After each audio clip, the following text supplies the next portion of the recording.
Hi guys, this is Anne. I'm going to review again the book The One Thing by Gary Keller. And last time we talked about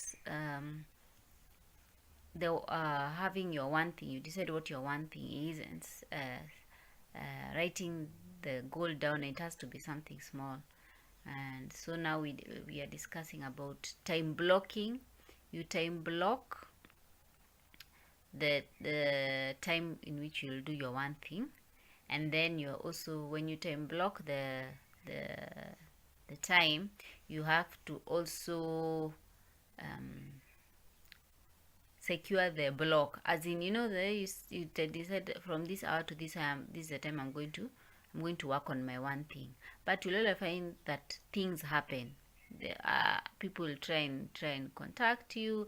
There's going to be an emergency, so you have to protect your time block. So by protecting your time block, it's like you let other people know about, this is my time and I'm not going to have anyone interrupt it. Or you tell them, this is my time. You can either reschedule, because at times maybe a family member comes and they want to, they tell you, oh, this is an emergency. Then you have to tell them, is it something that can be postponed, or is it a true emergency? It has to happen now, now. And then you'll find out people just want to make sure that something is done. This can also apply to your place at work or anything like that. That's how it is. So you have to protect your time block, and to make sure that you're doing your one thing on a consistent basis, you have to have a calendar where it's like you have, when you do when you have your time block and you succeed in it, you actually, you either put an X or something, just to show that there's a consistency. You have a calendar of your time blocks, and when you achieve them, you either tick them, you put an X, just to show that it's productivity that is happening. So you're supposed to protect your time blocks. Then they also talk about, now, since you're having your one thing, you have to have three commitments to it. You have to have there's that thing they call the flow path of mastery. Then you have to have from E to P, and then you have to have a life accountability cycle.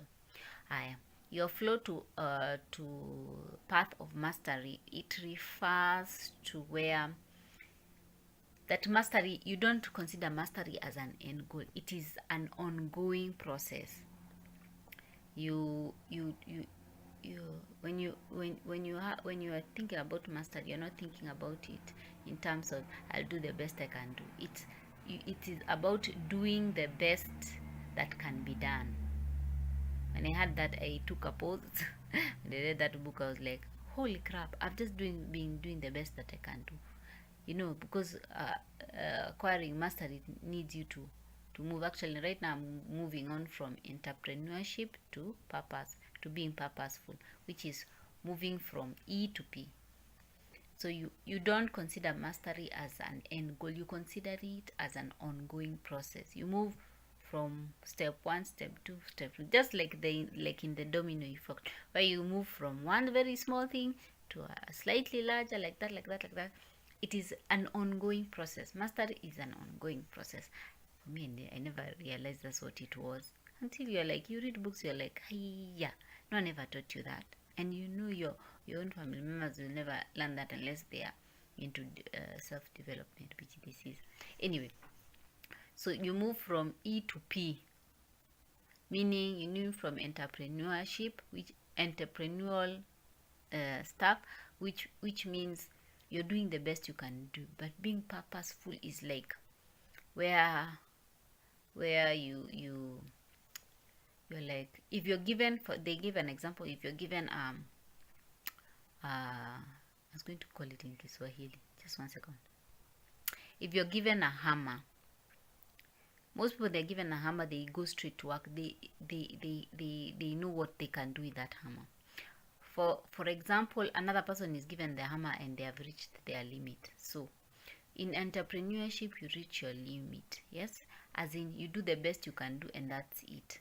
But being purposeful, you look at it in a way that you are like, what's the best possible way I can use this hammer, or you're given a hammer, you look at it and you decide, which is a better way to maybe use the hammer to acquire better results. So you push past your limits. So being purposeful is pushing past your limits. As an entrepreneur, you reach your limit, you're comfortable, you do things that you're comfortable with. But when you reach a place where it becomes difficult, people reach a plateau. But when you're purposeful, you go that beyond that. It's like people who think when something happens, like when you reach an area in your business where 1 month you've done very very badly, then you just decide, things happen. No, it's like you decide you will make it happen no matter what. You have to, it almost makes you become like a different person. You have to be a different person. You have to look at things, you're like, it's me who is going to make things happen, not just because things happen. No, it's you make things happen. You find out, you ask questions, you don't blame, you know. You don't blame. That's how it works. I think that information is enough.